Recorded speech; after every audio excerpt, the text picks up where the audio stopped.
అందరికీ నమస్కారం.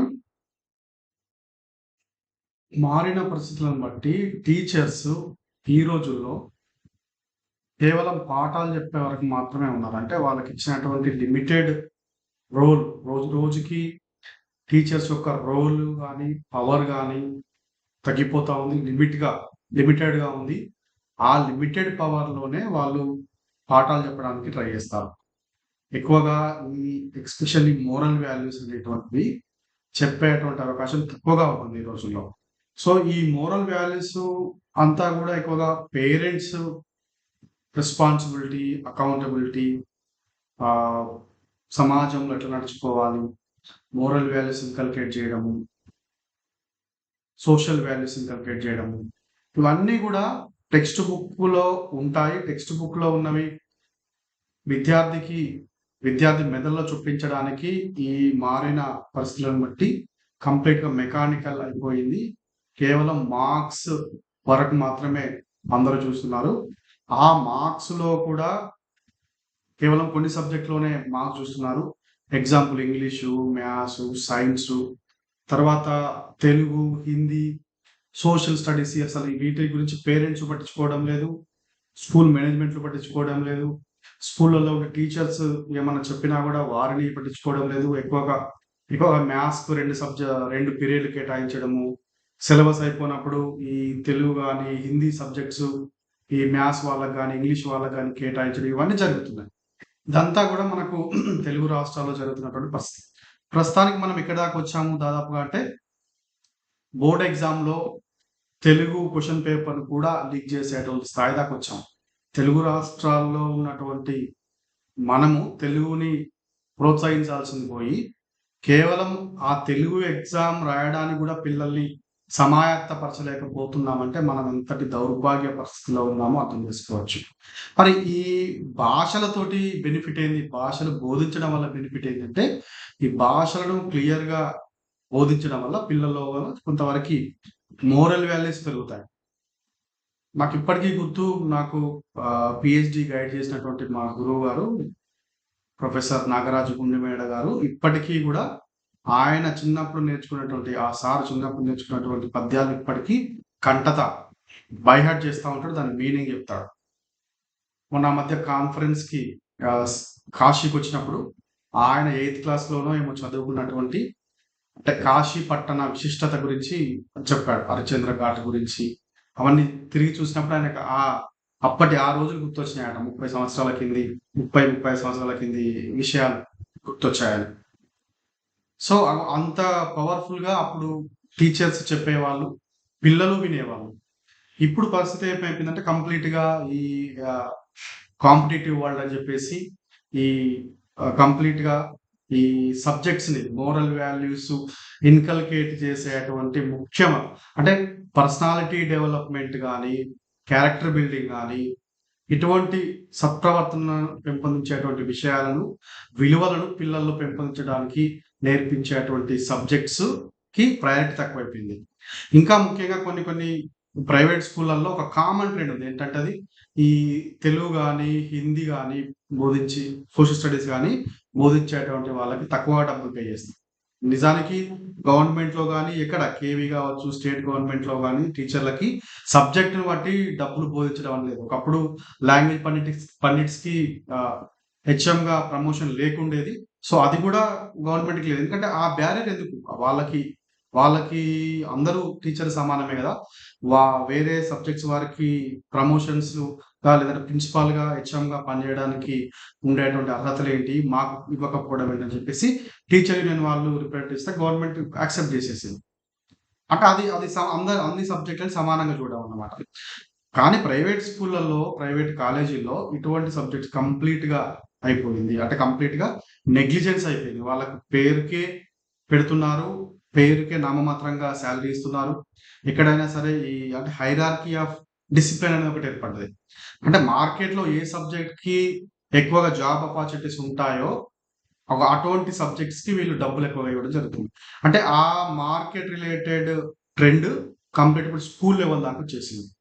సో, వాటి యొక్క విపరీతమైనటువంటి ఆ ప్రభావం అంటే ఆ విపరీత ధోరణి మనకిప్పుడు క్లియర్‌గా మన కళ్ళ ముందు కనిపిస్తుంది. ఏంటిదది అంటే ఉదాహరణకి మొన్న నల్గొండ జిల్లాలో జరిగినటువంటి ఒక ప్రిన్సిపాల్ మేడం యొక్క హత్య ప్రైవేట్ స్కూల్ లోపల జరిగినటువంటి ఒక మేడంని ఆ పిల్లల దగ్గర హాస్టల్‌లో ఉంటున్న పిల్లల చెడు అలవాట్లకు అలవాటు పడిపోయి, వాళ్ళు బానిసలుగా మారిపోయి, డబ్బులు డిఫరెంట్ వేస్ ద్వారా సంపాదించుకుంటూ మేడం కంటపడ్డారు. మేడం వారి పేరెంట్స్‌ని పిలిపించి కౌన్సెలింగ్ ఇచ్చినందుకు ఆ మేడంపై వారు కక్ష పెంచుకున్నారు. అంటే వాళ్ళ వయస్సు 15, 16 సంవత్సరాల వయసులో వాళ్ళెంత ఏం జరుగుతుంది? మేమేం చేస్తున్నాము? తప్పా? కాదా? అనేటువంటి విషయాలు కూడా మర్చిపోయి అంతగా అడిక్ట్ అయ్యేటువంటి ఆ పసి వయసులోనే అంతగా అడిక్ట్ అయిపోయారు. దానికి కారణం ఏంటంటే మొబైల్. మొబైల్ ఫోన్ గూడా వాళ్ళ దగ్గర ఉండడము, హాస్టల్‌లో దొంగచాటుగా మొబైల్ వాడడము. మరి ఆ మొబైల్ వాళ్ళ చేతికి ఎట్లా వచ్చిందంటే మళ్ళీ సేమ్ ఇదే ఈ రకంగా డబ్బులు దొంగతనం చేయడం వల్ల వచ్చినట్టుగుంది. సో, దాన్ని కక్షగా పెంచుకొని మేడం వాళ్ళ ఇంట్లో ఎవరు లేనప్పుడు చూసి ఆమెపై అంటే డబ్బులు దొంగిలిద్దామన్న ఉద్దేశ్యం కొద్దీ వెళ్ళిపోయి, ఆమె ప్రతిఘటించే వరకి ఆమెని చంపేదాకా వెళ్ళిపోయారు. సో, మరి ఇటువంటి జరగడానికి కారణం ఏందంటే, పిల్లల లోపల అసలు భయము, భక్తి, టీచర్ పట్ల కొంచెమైన గౌరవము, కనీసం అంటే teachers are like second parents నేనెప్పుడు చెప్తా ఉంటా. అసలు ఈ రోజుల్లో ఫోను కోసం గాని, రకరకాల వ్యసనాల కోసం, డబ్బు కోసము, ఫోను కోసము, చిన్న చిన్న విషయాలకి ఈ కరెంట్ జనరేషన్‌లో ఉన్న పిల్లలు పేరెంట్స్‌ని గూడా మట్టుపెడుతున్నారు. వాళ్ళని గూడా మనం అప్పుడప్పుడు న్యూస్ పేపర్‌లో చూస్తా ఉంటాం. Across India. సో, అట్లాంటి పరిణామాలే ఇప్పుడు పేరెంట్స్‌నే కన్సిడర్ చేయనటువంటి వాళ్ళు కంప్లీట్‌లీ టీచర్స్ దాకొచ్చేసింది. సో, ఈ నెగెటివ్ ట్రెండ్ అంతా గూడా స్కూల్లో ఆహ్, కారణం ఏంటి? స్కూల్ దాకా రావడానికి కారణం ఏంటంటే, నేను ఇంతకుముందే చెప్పినట్టుగా మేనేజ్‌మెంట్ వాళ్ళు గూడా ఎక్కువగా ఈ సబ్జెక్ట్స్‌లో హైరార్కీ చూపిస్తున్నారు. మేనేజ్‌మెంట్ వాళ్ళందరికీ గూడా నా యొక్క విన్నపము ఎస్పెషల్లీ అది గవర్నమెంట్ స్కూల్ గావచ్చు, ప్రైవేట్ స్కూల్ గావచ్చు. మ్యాథ్స్, ఫిజిక్స్ అనేది పిల్లవాడికి ఉద్యోగం ఇప్పిస్తాయి గావచ్చు, లేదంటే ఒక సీట్ తెప్పిస్తాయి గావచ్చు, మంచి మంచి కాలేజీలు తెప్పిస్తాయి గావచ్చు. కానీ వాడికి ప్రవర్తన గనుక లేకపోతే వాడు దేనికి డిసిప్లిన్ రావాలి మనకి. ఈ సబ్జెక్ట్స్ బోధించడం వల్ల హిందీ, తర్వాత ఈ Telugu languages especially Indian language బోధించడం వల్ల పిల్లలకు ప్రవర్తనలో మార్పు ఉంటుంది. మంచి పౌరులుగా తయారవుతారు. సోషల్ స్టడీస్ ఉంది ఇంకా. సోషల్ స్టడీస్‌లో అయితే మన రాష్ట్రంలో ముఖ్యంగా తెలంగాణలో దాన్ని కరెక్ట్‌గా మంచిగా చెప్పేటువంటి టీచర్స్ దొరకడం లేదని చాలామంది స్కూల్ మేనేజ్‌మెంట్ వాళ్ళు చెప్తా ఉంటారు. రీజన్ ఏందంటే ఇదే. అందరూ ఈ సైన్స్ స్ట్రీమ్ వైపు వెళ్ళిపోవడము, సోషల్ స్టడీస్ అంటే మనకి దేనికి పనికిరాదని మాట్లాడడము, అటువంటియన్నీ నెగెటివే. పేరెంట్స్ అట్లాగే ఉన్నారు. పేరెంట్స్ పిల్లవాడికి ఇంట్రెస్ట్ ఉన్న సబ్జెక్ట్ వద్దని గూడా మళ్ళీ ఈ సైన్స్ వైపు ఎస్పెషల్లీ మ్యాథ్స్ వైపు ఎక్కువ మంది వెళ్తా ఉంటారు. మరి మ్యాథ్స్‌కు ఎన్ని జాబ్స్ ఉన్నాయి తర్వాత? ఇప్పుడు చాలా వరకు తీసుకుంటే ఆహ్, ఆంధ్ర, తెలంగాణ, తమిళనాడులో ఇంజినీరింగ్ కాలేజీలన్నీ గూడా మూతపడిపోతున్నాయి. ట్రెడిషనల్ ఇంజినీరింగ్ ఎప్పుడో ఒకప్పుడు ఎంతో వెలుగొందినటువంటి కాలేజీలు గూడా క్లోజ్ అవుతున్నాయి. ఒకటే సెక్టార్ గూడా ఎప్పుడు జాబ్స్ క్రియేట్ చేయలేదు గదా! సో, అటువంటి విషయాలను మనము క్లియర్‌గా అర్థం చేసుకొని మరొకటి చాలామంది ఈ మెరిట్‌లో ఉన్నటువంటి పిల్లలు గూడా నెక్స్ట్ 10థ్ తర్వాత, ఇంటర్ తర్వాత, డిగ్రీ తర్వాత ఈ టీచింగ్ ఫీల్డ్ వైపు రావడం.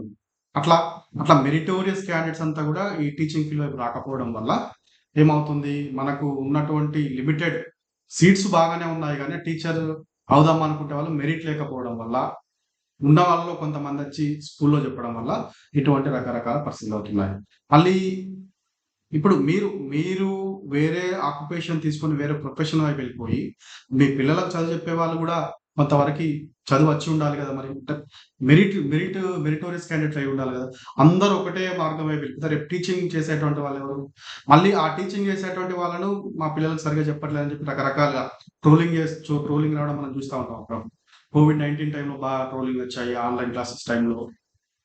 సో, మరి అందరూ తెలివిగల వాళ్ళందరూ అటువైపే ఎళ్ళినప్పుడు మరిక్కడ నార్మల్‌గా ఎ మెరిట్ తక్కువున్న వాళ్ళే మిగిలిపోతారు. సో, ఆ ప్రతికూల ప్రభావం చివరికి ఏమైపోతుంది మీ పిల్లల పైనే పడుతుంది. అప్పుడు మీరెంత మొత్తుకున్నా ప్రయోజనం ఉండదు. సో, అందుకే ప్రతి రంగం పైన గూడా పిల్లల ఇంట్రెస్ట్ ప్రకారము మనము ఈక్వల్‌గా డిస్ట్రిబ్యూషన్‌గా అన్ని రంగాల్లో కూడా చదువుతూ ఉండాలి. సో, అట్లాగే ఈ టీచర్స్‌లో గూడా టీచర్స్ అందరూ గూడా మ్యాథమెటిక్స్ టీచర్ గాని, ఫిజిక్స్ టీచర్ గాని, మీ సబ్జెక్ట్ ఏముందిలే అని తెలుగు వాళ్ళని కొంచెం చులకన చేసి మాట్లాడరు. సో, అట్లా చులకన చేసి మాట్లాడితే పిల్లలు గూడా అట్లాగే తయారైపోతారు. Subject is subject. సబ్జెక్ట్‌లో 100 మార్కులుంటాయి. దానిలో 36 మార్కులేమో పాస్ మార్కులుంటాయి. అంతే. ముఖ్యంగా హైదరాబాదు ఇప్పుడు 2 టైర్ సిటీస్‌లో ఉన్నటువంటి ఏరియాలో తెలుగును సరిగా చదవలేకపోతున్నారు, రాయలేకపోతున్నారు. హైదరాబాద్ తెలుగులో ఫెయిల్యూర్స్ ఎక్కువుంటారు. ఏంటి ఇవన్నీ ఇంట్రోస్పెక్షన్ చేసుకోవాలి గవర్నమెంట్. కానీ స్కూల్ మేనేజ్‌మెంట్ గాని. ఓకే. తర్వాత కొన్ని కొన్ని సినిమాలో అయితే టీచర్ రోల్ నెగెటివ్‌గా చూపిస్తారు. మీ నాకు బాగా నచ్చిన సినిమా 'బొమ్మరిల్లు' సినిమా ఉదాహరణకి. సో, ఆ 'బొమ్మరిల్లు' సినిమాలో అంత మంచిగా ఉంది. 99% 95% బాగానే అనిపించినా గూడా, ఆ సినిమాలో ధర్మవరం సుబ్రహ్మణ్యం గారిని అంటే లెక్చరర్ గారిని మధ్యలో పెట్టుకొని హీరో, హీరోయిన్ వాళ్ళ లవ్ కోసం ఆ లెక్చరర్‌ని ఎట్లా వాడుకుంటారనేది సినిమాలో చూపిస్తారు. అంటే టీచర్ ఈస్ ఎ బ్రోకర్. ఆ సినిమాలో టీచర్‌ని బ్రోకర్‌గా చూపిస్తారు. అది స్టూడెంట్ యొక్క ప్రేమను విజయవంతం జేయడానికి, వాళ్ళు పెళ్లి జేసుకోవడానికి. సో, అంటే డైరెక్టర్లు ఎట్లా చిత్రంగా మారిపోయారు, టీచర్ రోల్ ఎంత నెగెటివ్‌గా చూపిస్తున్నారు, టీచర్ యొక్క స్థానం ఏంటిది భారతదేశంలో, అవన్నీ మర్చిపోయి చూపిస్తున్నారు. ఏమన్నా టీచర్స్ ఏమన్నా మాట్లాడితే, మేము చేయబట్టే మీ ప్రతిష్ట తగ్గిపోయిందా? అవన్నీ చూస్తున్నటువంటి స్కూల్ స్థాయిలో ఉన్నటువంటి పిల్లలు చూస్తున్నప్పుడు వారి మెదడులో ప్రతికూల ప్రభావాన్ని చూపిస్తుంది. టీచర్ అంటే ఇట్లాగే ఉంటాడు అనేది. చాలా వరకి సినిమా ప్రభావం చాలా ఎక్కువగా ఉంటుంది సమాజం పైన. అది అందరికి తెలిసిన విషయమే. సో, అది దృష్టిలో పెట్టుకొని మనం ఏ పాత్రను ఎట్లా చూపియాలి, ఎంత గౌరవం ఉంది, ఎలా చూపియాలో సమాజంలో జరుగుతున్నటువంటి మెజారిటీ జరుగుతున్నాయి. చిన్న చితకా అక్కడక్కడ కొందరు టీచర్లు తప్పు చేస్తారు. అదేంటి వాళ్ళకి ల్యాక్ ఆఫ్ ప్రొఫెషనల్ ఎథిక్స్ లేకపోవడం వల్ల. సో, అందుకని చెప్పి ఆ ఒక్క పాయింట్ ఆ ఒక్కరిని తీసుకొని ఆ 1,00,000 మందిలో ఒకరిని తీసుకొని చూపించి టీచర్లందరూ ఇట్లా ఉంటే చూపియద్దు గదా! అట్లా. అట్లాగే ఆహ్, 'హ్యాపీ డేస్' సినిమాలో గూడా 'హ్యాపీ డేస్' సినిమాలో గూడా శేఖర్ కమ్ల గారు ఒక లేడీ లెక్చరర్‌ని ఆహ్, విచిత్రంగా చూపియడము, స్టూడెంట్స్‌ని అట్రాక్ట్ చేసే విధంగా చూపియడము. సో, ఇవన్నీ చేస్తున్నాడు. తెలుగు సినిమాలో వస్తున్నటువంటి తప్పులు ఇవన్నీ. తర్వాత 'గంగోత్రి' సినిమాలో గూడా సునీల్ గారిని టీచర్‌గా చూపించేటువంటి విధానము. తర్వాత 'బన్నీ' సినిమాలో అయితే ప్రిన్సిపల్‌ని మిషనరీ కాలేజీ ప్రిన్సిపల్‌ని బురిడీ కొట్టించేటువంటి విధానం హీరో.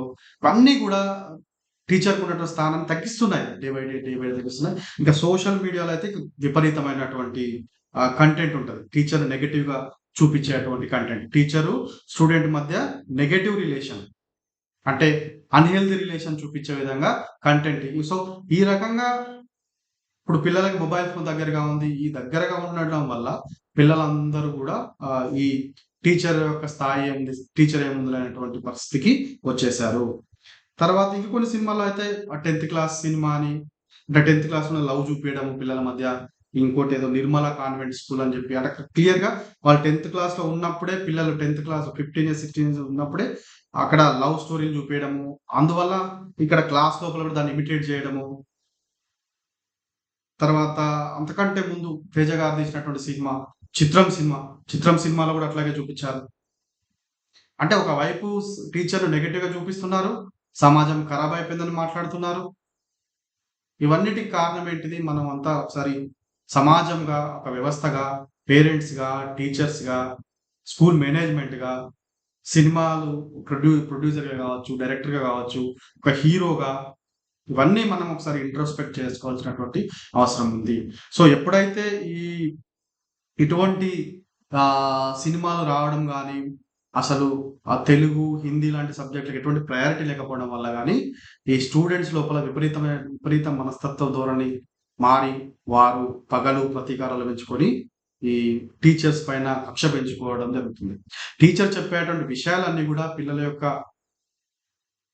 సర్వతోముఖాభివృద్ధికి, వారి డెవలప్‌మెంట్ కోసమని పేరెంట్స్ చెప్పాలి. తర్వాత మేనేజ్‌మెంట్ వాళ్ళు అట్లా ప్రోత్సాహం ఇవ్వాలి. మీడియా వాళ్ళు అట్లాగే ఎయ్యాలి.